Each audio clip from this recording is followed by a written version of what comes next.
에베소서 5장 8절부터 14절까지 제가 읽겠습니다. 너희가 전에는 어두움이더니 이제는 주 안에서 빛이라. 빛의 자녀들처럼 행하라. 빛의 열매는 모든 착함과 의로움과 진실함에 있느니라. 주께 기쁘시게 할 것이 무엇인가 시험하여 보라. 너희는 열매 없는 어두움의 일에 참여하지 말고 도리어 책망하라. 저희의 은밀히 행하는 것들은 말하기도 부끄러움이라. 그러나 책망을 받는 모든 것이 빛으로 나타나나니 나타나지는 것마다 빛이니라. 그러므로 이르시기를 잠자는 자여 깨어서 죽은 자들 가운데서 일어나라.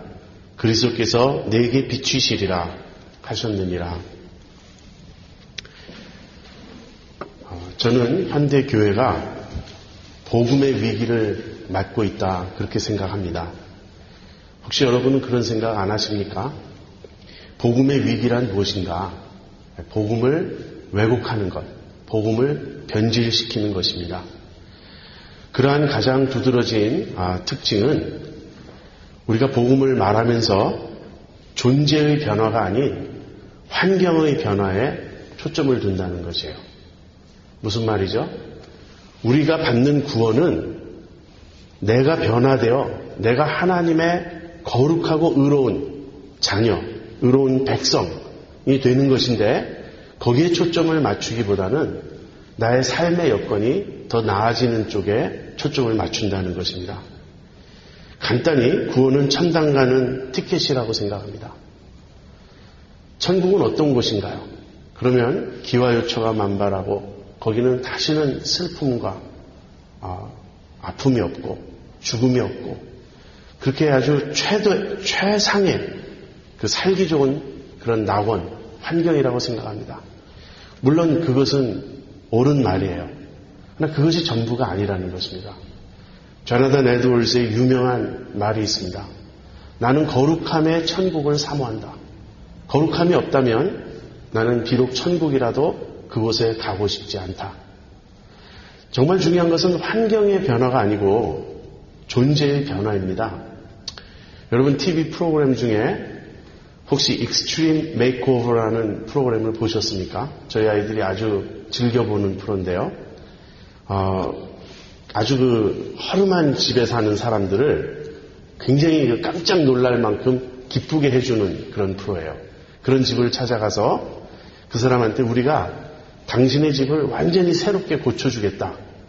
그래서 일주일인지 2주일인지 그 기간을 이렇게 정하고 그 사람들을 이렇게 베케이션을 보내요.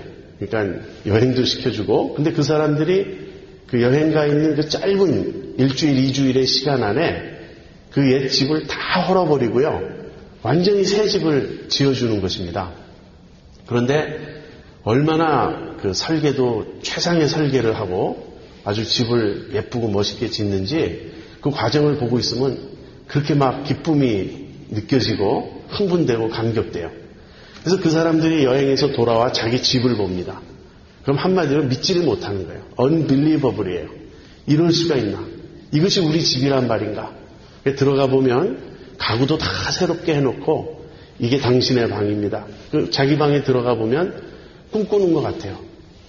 여러분 물론 이 프로는 이 TV에 보여줌으로써 사람들에게 이렇게 인기를 끌기 위한 프로니까 특별히 더 잘했겠죠. 그러나 만일 그런 일이 정말 저희에게 일어난다면 정말 이게 꿈이냐 생시냐 우리가 그럴 것입니다. 얼마나 좋습니까? 그래서 저는 그런 공상을 잘합니다. 나에게도 그런 행운이 닥친다면 그래서 정말 멋진 집을 지어준다면 자 그런데 우리는 한 1년이나 2년쯤 뒤에 그 집을 방문해 볼 필요가 있어요. 그렇게 눈물 흘리며 감격하는 그 사람들이 1년, 2년 뒤에도 그 감격을 유지하느냐 하는 것입니다. 어쩌면 1년이나 2년 뒤에 또는 5년 뒤에 그 좋은 집에서 살다가 가족끼리 싸우고 부부가 이혼하고 아이들은 집을 나가고 얼마든지 그런 일이 일어날 수 있습니다. 아무리 좋은 환경이라도 익숙해지면 덤덤해집니다. 환경의 변화가 주님께서 우리에게 주시는 복의 초점이 아니에요. 마지막 날 주님 다시 오셔서 새하늘과 새 땅을 만드실 때 완벽한 환경이 주어질 것입니다. 그러나 그때까지는 존재의 변화가 우선이에요. 이 존재의 변화에 초점을 맞추지 않는 예수 믿으면 복받고 잘 산다는 이런 왜곡된 복음 때문에 제 마음이 상하고 아픕니다. 그것이 복음이라면 저에게는 별로 복음이 아니에요. 얼마나 건강한 사람 많습니까? 예수 안 믿어도. 얼마나 잘 사는 사람 많습니까? 예수 안 믿어도. 예수 믿는 것이 고작 우리의 환경이 더 나아지고 우리가 좀 더 여건이 좋은 그런 데서 살게 되는 것에 지나지 않는다면 그것이 무슨 복음입니까? 복음은 하나님께서 우리를 새 사람으로 만들어 주신다는 소식이에요. 근데 우리가 왜 존재의 변화에 초점을 맞추지 않게 되었을까? 그것은 우리가 좀 어려운 말로 이야기하면 구원을 너무 칭의라는 관점에서만 보기 때문에 그렇습니다. 칭의가 무엇이죠? 하나님께서 우리를 의롭게 여겨주시는 거예요. 우리는 죄인인데 예수님과 우리가 연합함으로 말미암아 예수님의 그 의로우심을 우리에게 전가시켜 주시는 것입니다. 그래서 하나님이 우리를 보실 때 예수님을 옷 입은 사람으로 보세요. 그러니까 예수님의 의가 우리의 의가 되고 우리가 하나님 앞에 완전한 의인으로 취급받는 것입니다. 이것이 칭의예요. 이것이 구원의 놀라운 복음입니다. 그러나 이것이 전부가 아니에요. 하나님께서 우리를 의롭게 여겨주실 뿐 아니라 실제로 의롭게 만들어 주신다고요. 그래서 칭의와 더불어 우리가 항상 기억하고 강조해야 될 것은 중생 또는 회심이라고 하는 그 측면입니다. 우리가 예수님을 믿고 영접할 때, 우리가 예수님을 만날 때 그때 우리의 존재 자체가 실제로 변화되는 것이에요. 하나님의 생명이 우리 안에 들어오게 되고 성령님이 우리 안에 들어와 내주하시게 되고 하나님께서 우리에게 새로운 영, 새로운 마음, 새로운 성품을 주시는 것입니다. 그래서 우리가 새롭게 태어나는 거예요. 물론 그 순간 우리가 성숙한 의인이 된다는 얘기는 아니에요. 그래서 그 생명이 주어지는 것입니다. 그 삶이 출발하는 것이에요. 여기에 초점을 맞춰야 되겠습니다. 오늘 교회들이 당면한 참 큰 어려움 중에 하나는 이 회심의 역사가 일어나지 않는 거예요. 대체로 새로 믿는 사람도 많지 않지만 교회 새로 나와서 믿기로 작정하는 사람들이 머리로 기독교의 진리에 동의하는 것, 그래서 나도 이제 믿는다고 말할 수 있는 것, 그런 정도가 회심이 아닙니다. 주님을 만나야 돼요. 살아계신 하나님을 만나야 돼요. 그래서 자기가 죄인이라는 것을 중심에서부터 깨닫고 회개하고 거듭나야 하는 것입니다. 이 역사가 교회에 잘 나타나지 않고 있어요. 우리가 기도해야 되겠습니다. 성령의 강력한 권능과 역사가 나타나도록. 여러분, 무엇이 복음이겠습니까? 여기 어떤 환자가 있어요. 막 심한 병으로 늘 아프고 온몸에 막 그 고통이 있고 콧물이 나고 재채기가 나고 아무튼 몸이 떨리고, 그런데 의사를 찾아갔어요. 근데 의사가 당신 병은 죽을 병이 아닙니다.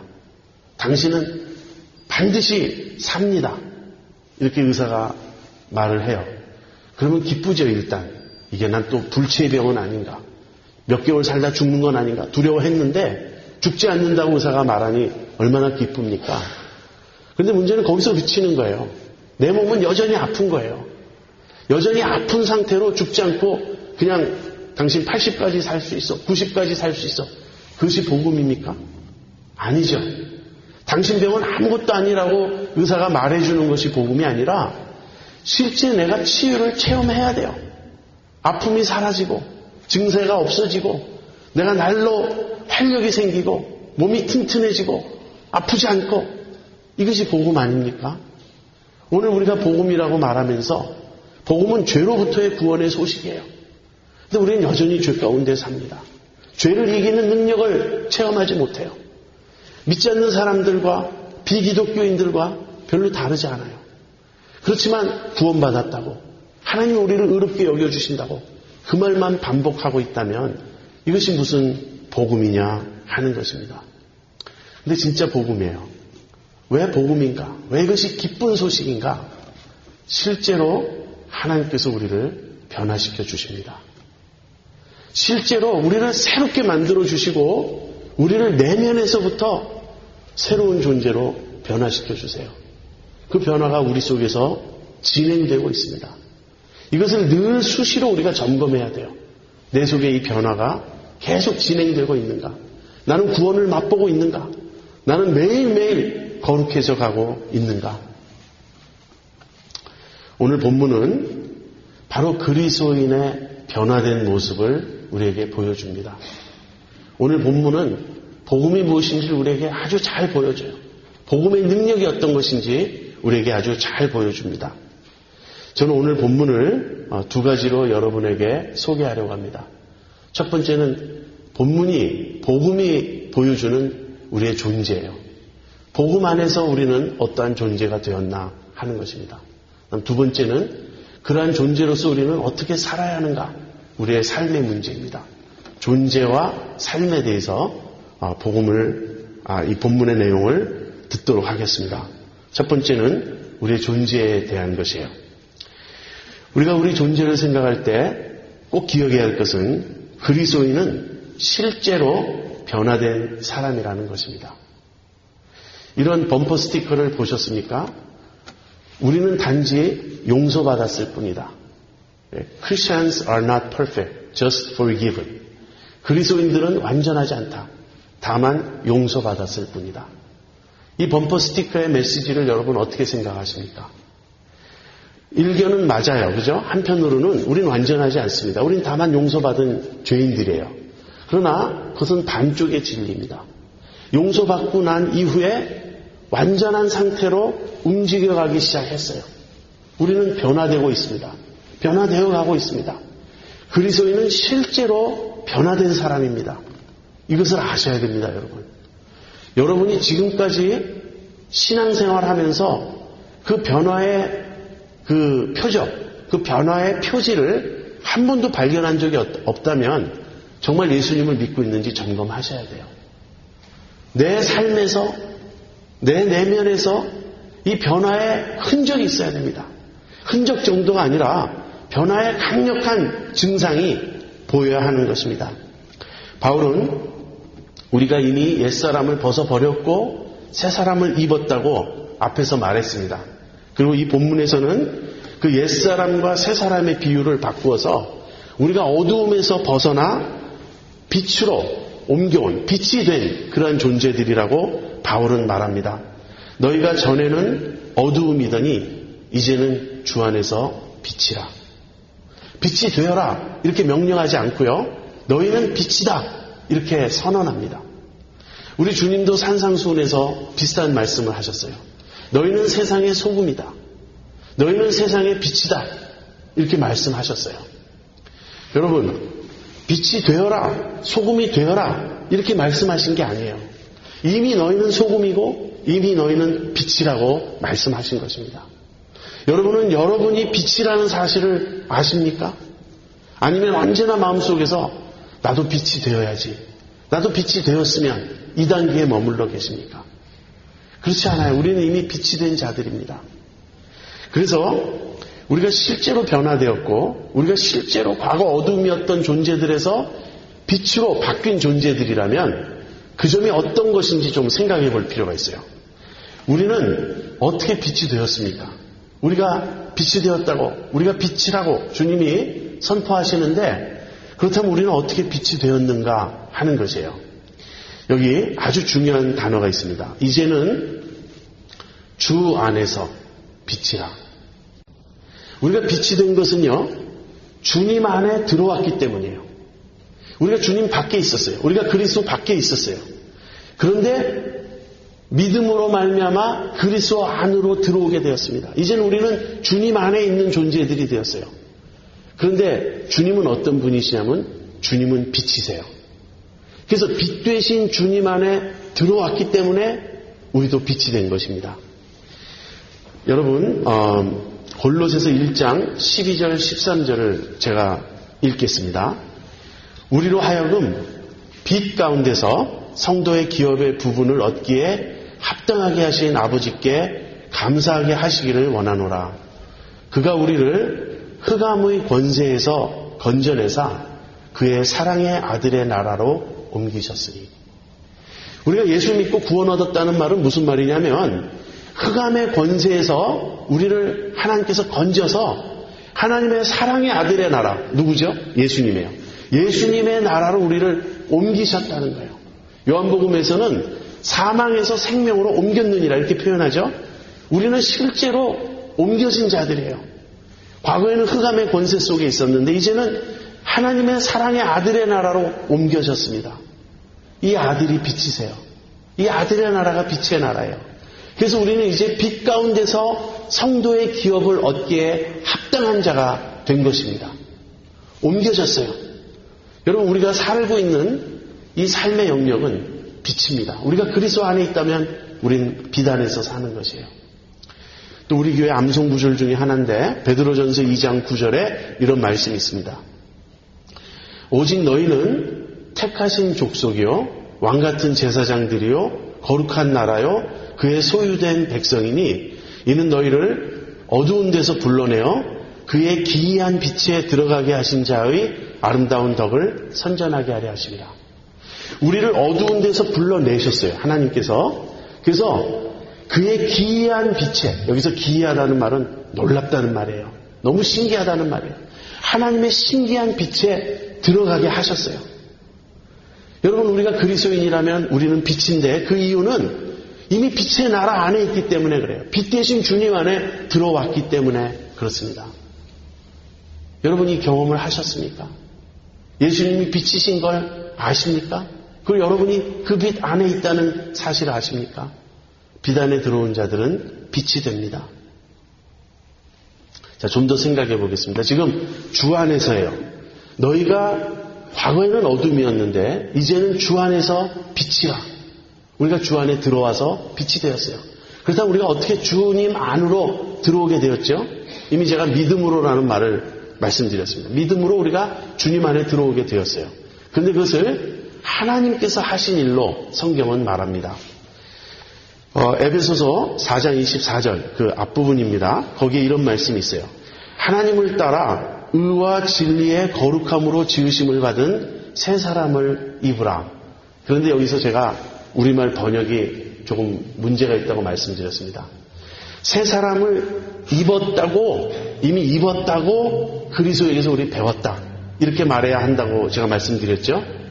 우리는 어떤 존재냐면 하나님을 따라, 하나님의 형상을 따라 의와 진리의 거룩함으로 지으심을 받은 자들이에요.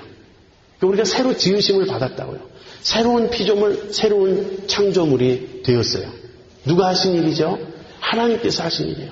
하나님이 우리를 그렇게 변화시키셨어요. 또 야고보서 1장 17절 18절에 이런 말씀이 있습니다. 각양 좋은 은사와 온전한 선물이 다 위로부터 빛들의 아버지께로서 내려오나니 그는 변함도 없으시고 회전하는 그림자도 없으시니라.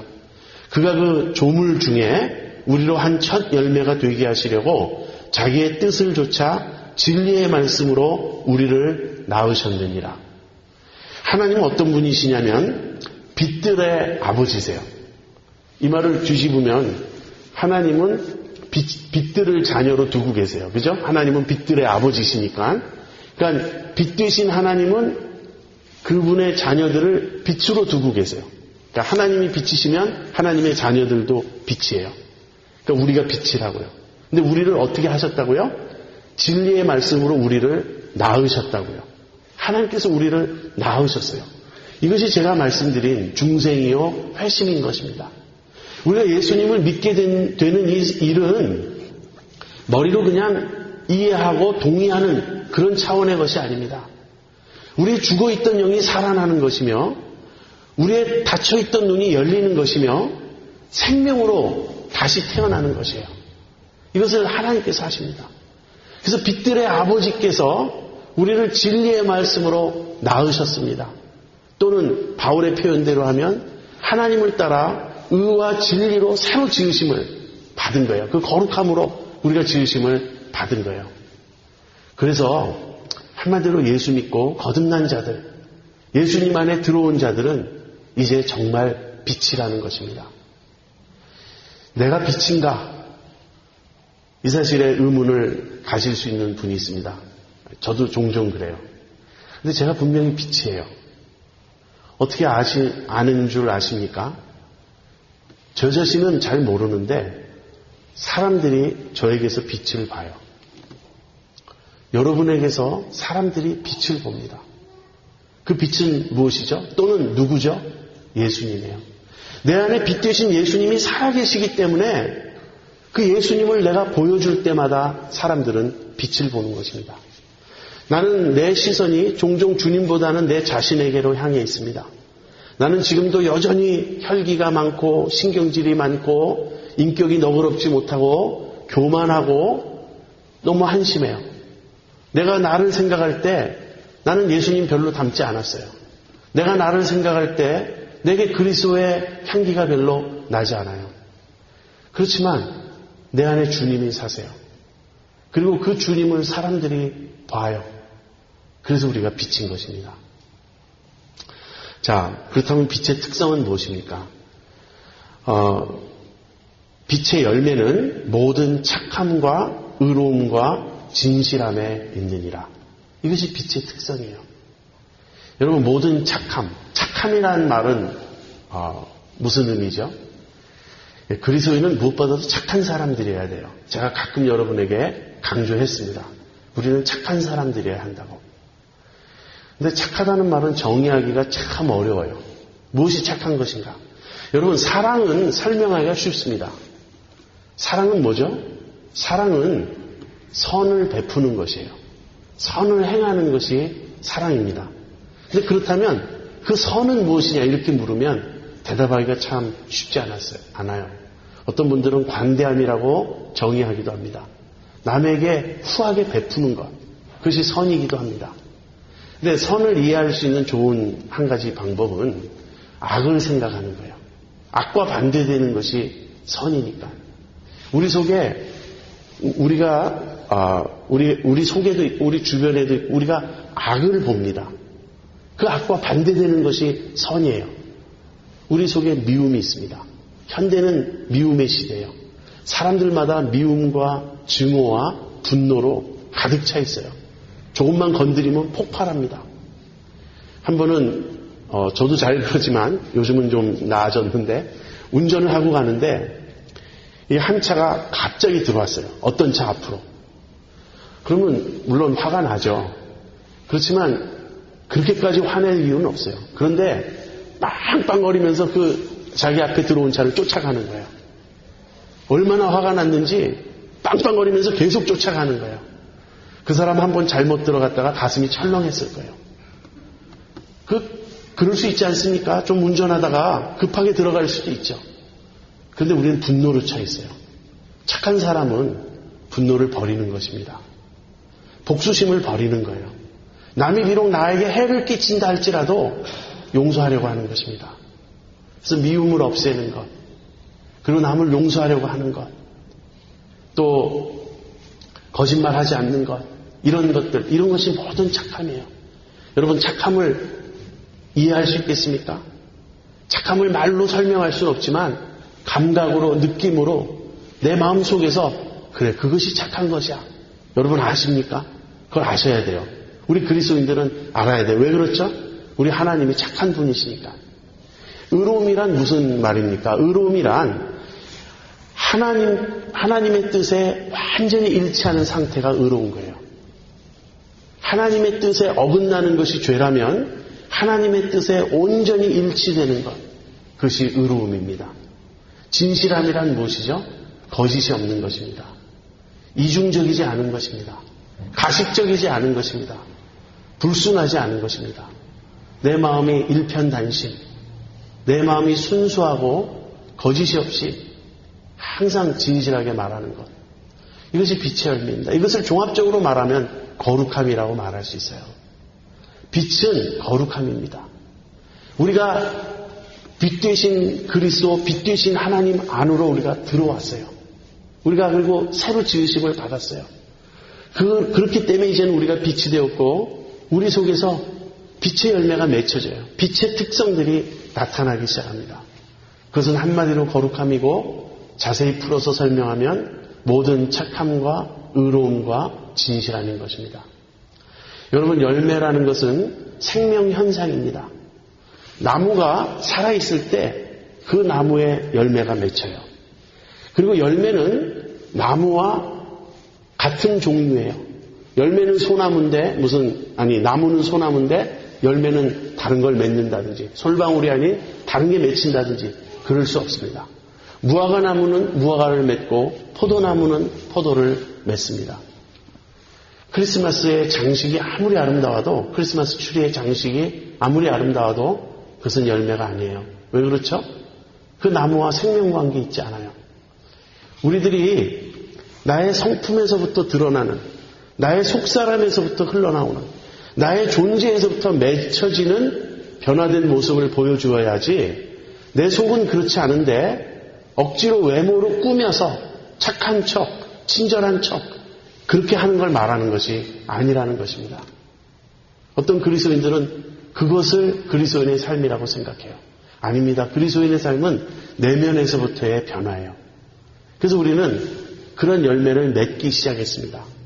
어떤 사람에게는 그 열매가 풍성하게 확연히 드러납니다. 어떤 사람들에게는 그 열매가 좀 작고 미미합니다. 그러나 반드시 있어야 돼요. 그 빛의 열매가 있어야 됩니다. 이것이 우리가 주님 안에서 되어진 존재의 모습이에요. 우리는 과거의 어둠이었습니다. 그러나 이제는 주님 안에서 빛입니다. 그럼 어떻게 해야 되느냐? 빛의 자녀들처럼 행하라 하는 것입니다. 빛의 자녀들처럼 행하라. 빛 대신 하나님 아버지의 자녀된 빛이에요, 우리는. 근데 우린 그럼 빛의 자녀들처럼 행해야 되는데 어떻게 하는 것이 빛의 자녀처럼 행하는 것일까요? 본문은 두 가지를 말합니다. 첫 번째는 순종이고 두 번째는 증거예요. 순종은 이런 것입니다. 10절에 주께 기쁘시게 할 것이 무엇인가 시험하여 보라. 우리가 이제 빛의 자녀가 되었는데 그렇다면 자녀는 이 아버지를 본받고 아버지의 뜻을 좇는 것이 자녀죠. 그러니까 우리는 빛의 자녀이면서 우리의 아버지이신 하나님이 빛이세요. 그래서 빛 되신 하나님 아버지의 자녀된 빛이에요, 우리는. 그래서 빛의 자녀들처럼 행하는 첫 번째 모습은 당연히 빛의 아버지이신 하나님의 뜻에 순종하는 것입니다. 그래서 주께 기쁘시게 할 것이 무엇인지 우리가 분별해야 돼요. 여기서 시험하여 보라라는 말은 분별하라라는 단어입니다. 로마서 12장 1절에 같은 단어가 나옵니다. 너희는 이 세대를 본받지 말고 오직 마음을 새롭게 함으로 변화를 받아 하나님의 선하시고 기뻐하시고 온전하신 뜻이 무엇인지 분별하도록 하라. 우리의 마음의 소원은 이제 하나예요. 하나님을 기쁘시게 하는 것입니다. 어떻게 하면 주님이 기뻐하실까? 그 일이 무엇일까? 우리가 그것을 묻고 그 뜻을 분별하고 그 뜻을 쫓아 사는 것입니다. 여러분 그렇지 않습니까? 여러분 우리가 하나님의 자녀 되었다면 이러한 특징이 우리에게 있습니다. 그 어떤 특징이냐면 하나님이 기뻐하셔야 우리도 기뻐요. 그리고 하나님이 슬퍼하시면 나도 슬퍼요. 여러분 그렇죠? 우리 안에 성령님이 거하시죠.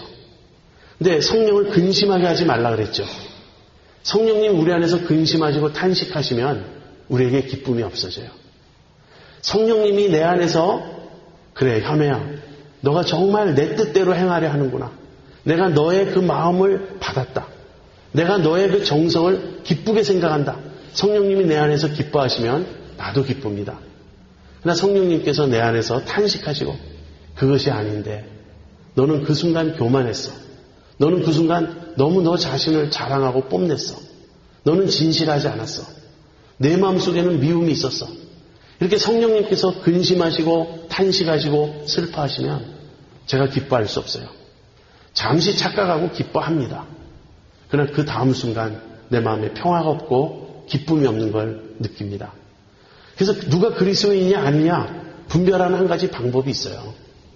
주님을 기쁘시게 하고 싶어하는 마음이 있느냐 하는 것이에요. 우리 아이들 보면 두 아이가 조금 다릅니다. 큰 아이와 둘째 아이가 조금 다른데 둘째 아이는 보다 더 자기 욕심을 채우는 쪽에 용감해요. 그래서 우리 엄마하고 아빠가, 자기 부모가 그 일을 별로 기뻐하지 않는다는 걸 알지만 그래도 말로 허락하면 아주 용감하게 잽싸게 가서 그 일을 합니다. 근데 큰아이는 좀 달라요.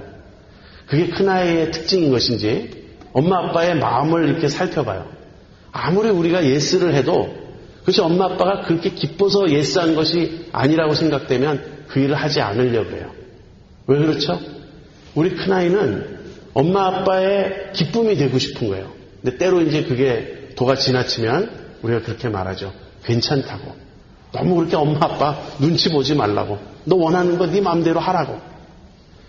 여러분, 우리가 하나님의 자녀가 되면 하나님을 기쁘시게 하고 싶어 합니다.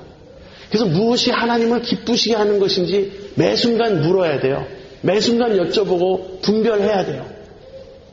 그것이 순종입니다. 그래서 빛의 자녀처럼 행하는 첫 번째 길은요, 순종이에요. 아무튼 내 삶에 있어서 더 이상 제가 주인이 아닌 거예요. 내 뜻대로, 내 목표대로, 내 욕심대로 행하는 것이 내 소원이 아니고 주님을 기쁘시게 하고 싶고 그분의 뜻을 알고 싶고 그분의 뜻에 순종하고 싶어 하는 것입니다. 이것이 빛의 자녀들처럼 행하는 첫 번째 길이에요. 두 번째 길은 증거입니다. 이건 너무나 당연해요. 빛의 특징이 무엇이죠? 빛은 바라는 것입니다. 빛은 비추는 것이에요. 빛은 주변을 환하게 밝히는 것입니다. 이것이 증거예요. 우리가 빛이라면 우린 당연히 증거의 삶을 살게 되어 있습니다. 11절 보세요.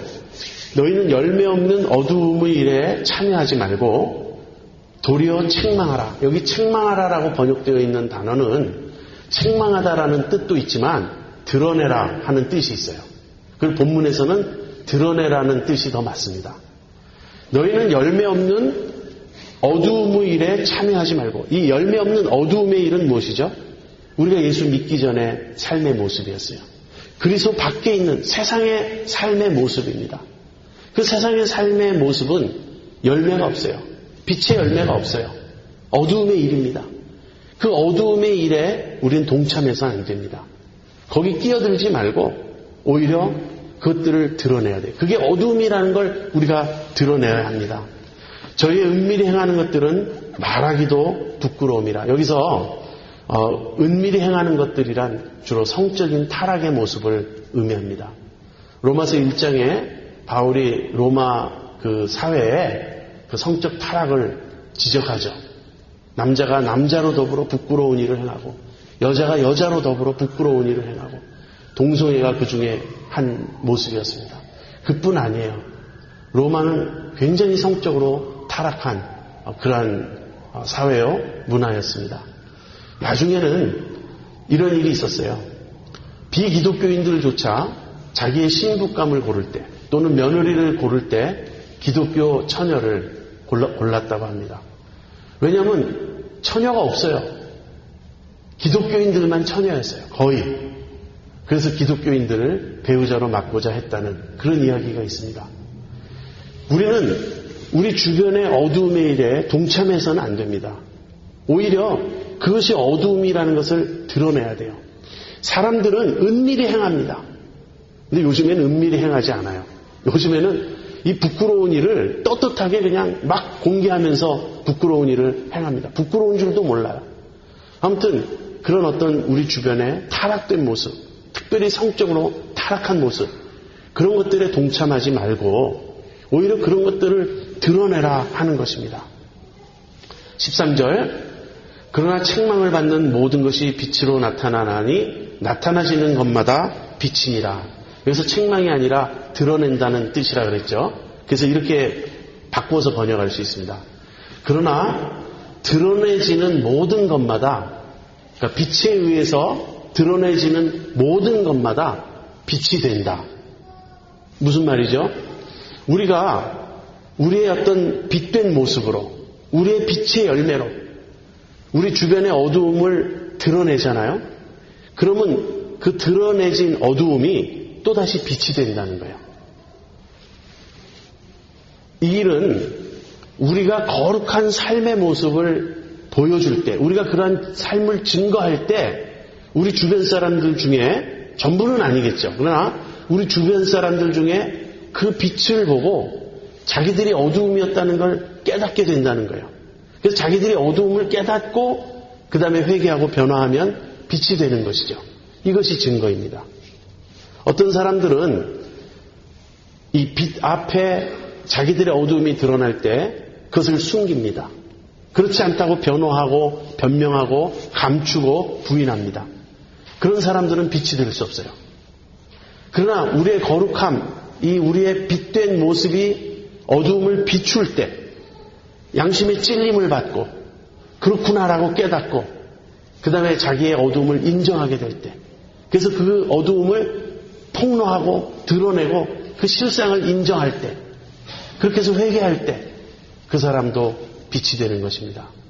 사실 우리 자신의 경험 아닙니까? 우리가 그런 것 아닙니까? 예수 믿기 전에 우리는 의롭다고 생각했어요. 예수 믿기 전에 나는 이만하면 되었다고 생각했어요. 주변 사람들하고 비교해 볼 때 나는 적어도 평균 이상이라고 생각했어요. 내가 뭐 그렇게 완벽한 사람은 아니지만 그래도 나는 착한 편이고 나는 정직한 편이고 그만하면 되었다고 생각했어요. 근데 주님을 만나고 보니 그렇지 않았어요. 거룩하신 주님 앞에 서고 보니 내가 죄인이었어요. 빛 대신 주님 앞에 나와보니 내가 어두움이었어요. 그래서 우리는 그걸 인정한 것 아닙니까? 회개한 것 아닙니까? 자백한 것 아닙니까? 주여 나를 불쌍히 여기소서. 나는 죄인으로서이다. 빛을 만난 겁니다. 빛을 만나니까 내가 어둠인 줄 알게 되고 내가 어둠이었다는 걸 깨달으니까 나도 빛이 된 거예요. 이것이 우리에게 일어난 일 아닌가요? 그래서 우리가 경험한 이 일을 다른 사람에게 일어나도록, 그들에게도 이 일이 일어나도록 우린 빛의 삶을 살아야 하는 것입니다. 14절에 그러므로 이르시기를 잠자는 자여 깨어서 죽은 자들 가운데서 일어나라. 그리스도께서 내게 비추시리라 하셨느니라. 예, 여기 잠잔다는 말은 죽은 자들에 대한 그 완고어법이에요. 영적으로 죽었다는 것이죠. 영적으로 죽은 자들에게 그리스도께서 빛을 비추십니다. 그러면서 깨어나라고, 일어나라고. 이 빛 비춤을 받고 깨어나는 사람들이 있습니다. 그러면 그들 역시 빛이 되는 것입니다. 제가 오늘 본문에 정확히 들어맞는 한 사람의 예를 말씀드리겠습니다. 여러분도 다 아는 사람이에요. 성 어거스틴입니다. 성 어거스틴은 그의 젊은 시절 두 가지 특징을 지니고 있었어요. 하나는 진리에 대한 사모함이었어요. 그리고 굉장히 두뇌가 뛰어난 사람입니다. 천재적인 사람이에요. 그런데 그 당시 로마, 헬라 그 수사학을 배워서, 철학을 배워서 굉장히 그쪽에 능통했습니다. 그렇지만 그 철학이 자기에게 만족을 주지 못했어요. 그래서 그가 마니교라고 하는 이단에 빠집니다. 마니교는 철저한 이원론적인 그런 진리체계예요. 빛과 어두움이 있고 선과 악이 있고 그것이 영원히 공존한다고 가르치는 그러한 이단입니다. 마니교에 들어가서 거기서 진리를 찾으려고, 거기서 마음의 평화를 얻으려고, 그러나 얻지 못했습니다. 아무튼 진리를 사모하고 추구했던 것이 청년 어거스틴의 하나의 특징이었어요. 그런가 하면 또 다른 특징은 무엇이냐면 그가 육정에 사로잡혀 있었다는 거예요.